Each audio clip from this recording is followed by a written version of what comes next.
The confusion you're feeling is not weakness. It's the collapse of your programmed self. You might try to keep your routine, smile at others, act like everything is fine, but deep down, you know it's not. You no longer feel like you belong in the same places. Conversations seem empty. The world keeps moving, but it feels like you've stopped. This sense of not fitting in, this unease without a clear reason, is not random. They are the first signs of a process that Thoth referred to as spiritual remembrance. The moment when the soul begins to tear through the layers imposed by the world and returns to what it has always been. And what's most common, people think they're losing control, that something is wrong with them, when in reality, they are waking up to a new reality.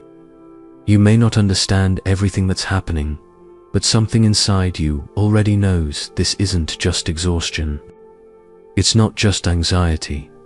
It's not just another crisis. There's a silent calling echoing within you, and it won't stop. In this video, you'll find out what's really happening in your energy field, why so many are feeling the same symptoms, and how this could be the beginning of the most transformative journey of your life. What you're feeling is not madness, nor spiritual weakness. It's an activation code.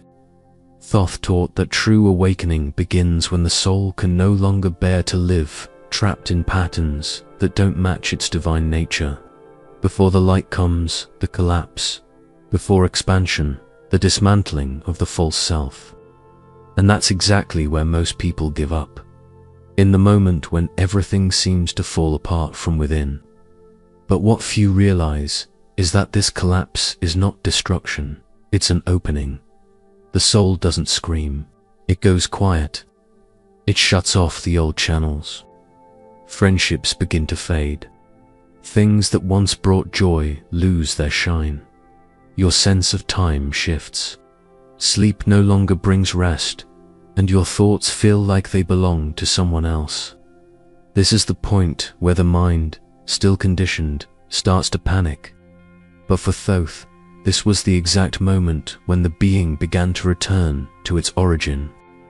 This process of energetic collapse is the beginning of something much greater, the reintegration of your consciousness with the soul's original frequency. And when that happens, your entire vibrational field is reconfigured. You don't just feel different, you vibrate differently, perceive differently, attract differently. In this video, you'll understand exactly what's going on inside you, why these symptoms are showing up, and how to go through this transition with awareness, strength, and clarity. Nothing you're feeling is pointless. Everything has a reason. Your soul is awakening.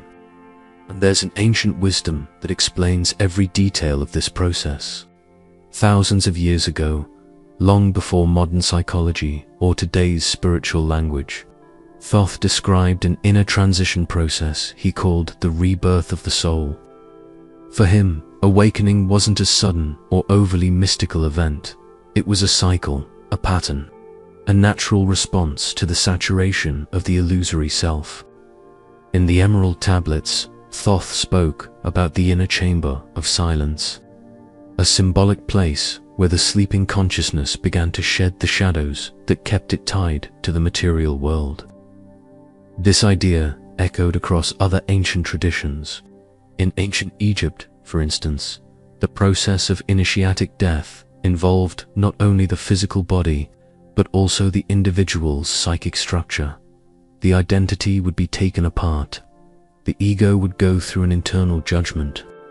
And only then could the light of the true self emerge. In the Corpus Hermeticum, this crossing was linked to the remembrance of the nous, the divine spark that exists beyond the mind and desire. Awakening, therefore, wasn't seen as a goal to achieve, but as a return to a vibration that had always been there, but was asleep beneath layer after layer of programming. That's why the symptoms of awakening, the discomfort, the confusion, the existential pain weren't treated as spiritual errors. They were signs that the soul was coming out of dormancy. And what's most remarkable is that this ancient wisdom, recorded in stone, on papyrus, and in symbols, describes with incredible accuracy the very same processes that so many people are experiencing today, even without ever having read a single word about it. Because awakening isn't something you learn. It's something you remember. For decades, science ignored reports of inner transformation, dismissing them as too mystical, too subjective, and impossible to measure. But that started to change when neuroscience discovered that the human brain is not a fixed structure. It reorganizes itself based on experience. This phenomenon, known as neuroplasticity, shows that deep internal changes, like those that happen during a spiritual awakening, leave real marks on the nervous system. Areas related to identity, emotional memory, and sensory perception go through a process of reconfiguration. Researchers like Rick Strassman observed, for instance, that substances naturally produced by the body, such as DMT, can trigger altered states of consciousness that closely resemble the experiences described by spiritual initiates in ancient traditions. Furthermore, recent studies show that during periods of intense vibrational transition, the limbic system, the emotional center, undergoes chemical changes that affect mood, sleep, intuition, and perception of reality. In other words, the symptoms many people see as imbalance are actually physiological signs that an expansion is underway. The body is responding to a new frequency, and that's why the old responses no longer work. Science is still catching up to what ancient traditions always knew. When consciousness awakens, the entire body must relearn how to exist. All of this brings us to a crucial point. Spiritual awakening is not an event, it's a process. And like every deep process, it unfolds in stages, layers that reveal themselves as the soul reconnects with its original frequency. The first of these stages is often the most misunderstood: vibrational collapse. It's when the ground disappears. Nothing makes sense anymore. What once motivated now drains you. What used to feel routine now feels like a burden. This rupture is not a punishment, nor a sign that something is wrong. It's the soul shutting down the old field, breaking down the inner structures that held up an identity built on expectations, fears, and conditioning. Thoth referred to this as the dissolution of the illusory shell. Collapse doesn't happen because something went wrong, but because something within you finally decided to stop pretending. You might feel extreme fatigue, apathy, sudden emotional outbursts, or even unexplainable physical symptoms. But all of them point to the same place. A new vibration is trying to emerge, and it needs space. At this moment, the biggest mistake is trying to go back to how things were. The old field no longer fits you, and resisting this fall only stretches out the suffering. The invitation is the opposite. Surrender, observe, let the chaos unravel what needs to die. A simple but powerful practice. Write down in silence everything that is falling apart inside you. Patterns, relationships, behaviors, feelings. Not to understand it all, but to witness the end of a cycle. This act of naming is the first step in crossing the dark night with awareness. Because what's falling apart is not you, it's the illusion that held you captive. After the collapse, something curious happens. The soul starts to withdraw from external stimuli. People, places, and activities that once filled you now seem distant, almost irrelevant. This withdrawal is not isolation, it's conscious retreat. It's as if the soul is saying, "Quiet everything out there, because I need you to hear me from in here." Thoth taught that this silence is not emptiness, it's a seed.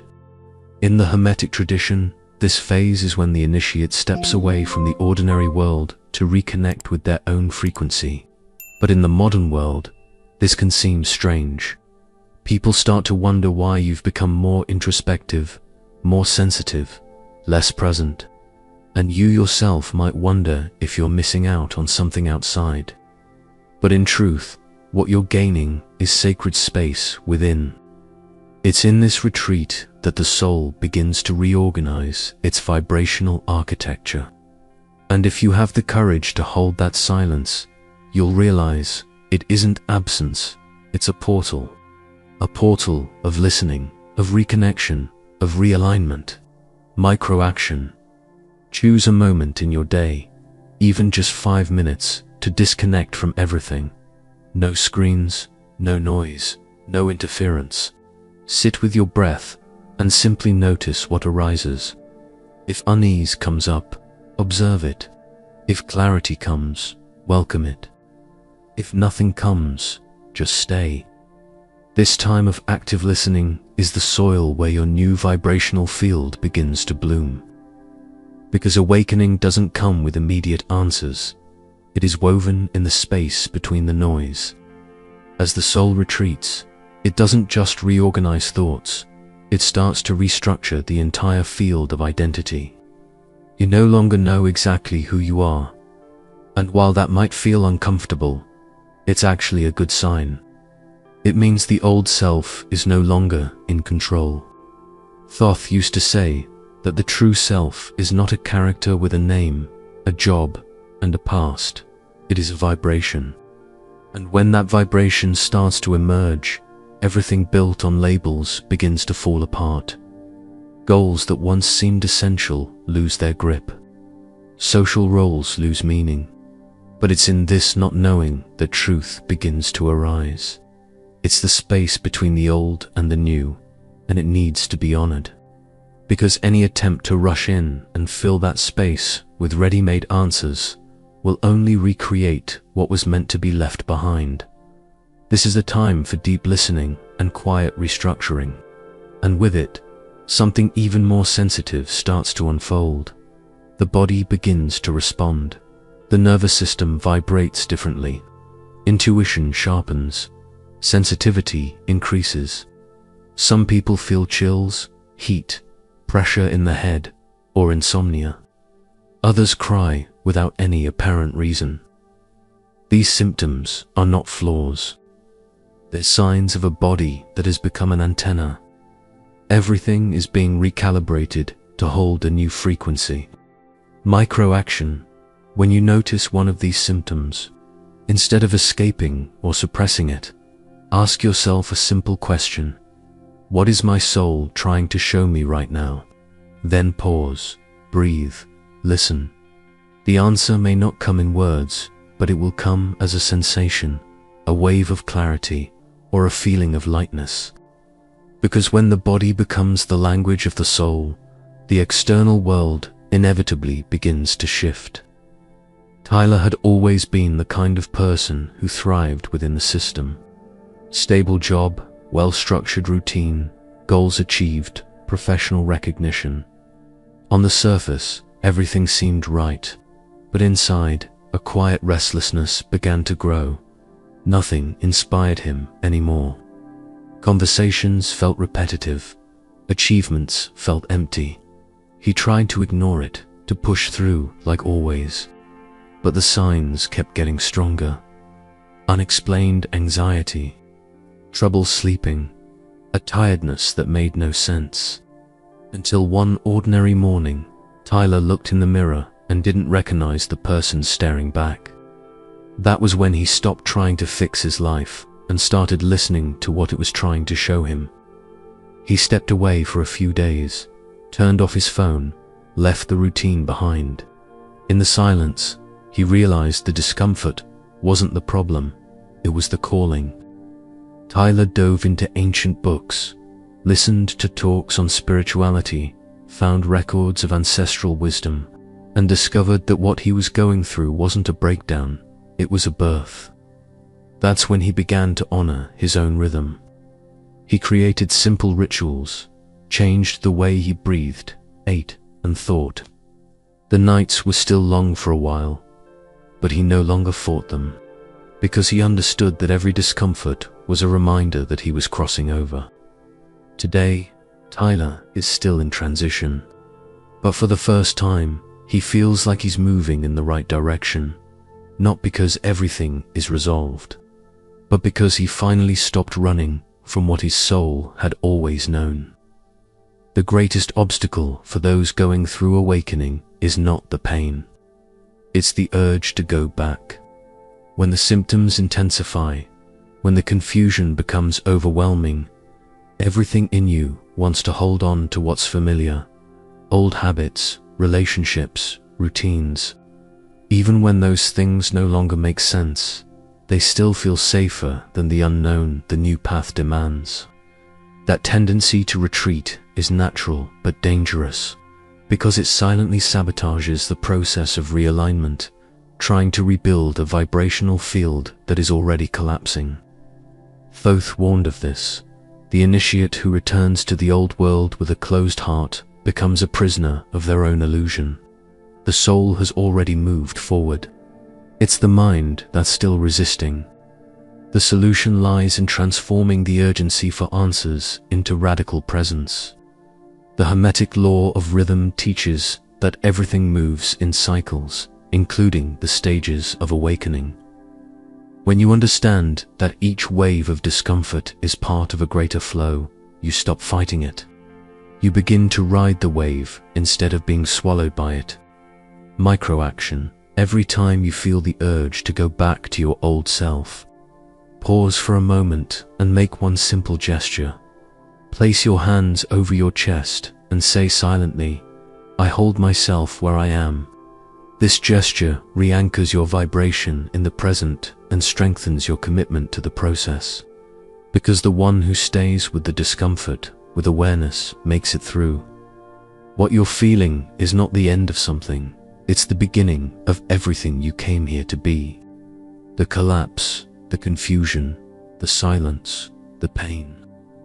They're not detours, they're maps. Each symptom carries a piece of your reunion with your essence. You are not lost. You are being called to remember. To remember who you are, why you came here, and the frequency that has always been yours before any name, trauma, or conditioning. This awakening doesn't happen all at once. It pulses, it shifts, it challenges. But with every conscious breath, every aligned choice, every silence you honor, you come closer to your center. None of this is theory, it's practice. It's body, energy, presence, and decision. The soul doesn't awaken in a rush, it awakens in truth. And when you honor this process, reality responds. People change, cycles close, paths open, and even if, at first, nothing around you seems different, something within you can no longer be denied. That is the quiet power of true awakening. It transforms you and, with time, transforms everything around you. As Gurdjieff once wrote, "You will not be free until you see that you are asleep. And even then, your freedom will come only when you choose to awaken." Today, something in you has awakened. Now the choice is yours, to keep walking forward with this new clarity, or to close your eyes once again in front of what has already changed forever. If this resonated with you, leave a like, subscribe to the channel, and turn on notifications. Write in the comments, "I hold the rebirth that is happening within me." This sentence is your anchor, and also a reminder that you are not alone on this journey. Share this video with someone who might be going through a quiet collapse. It might be the push they need to understand their own transition. Click on the screen to watch another transformative video. Keep nourishing your consciousness with what truly matters, because when you choose to stay awake, the universe begins to reorganize around you.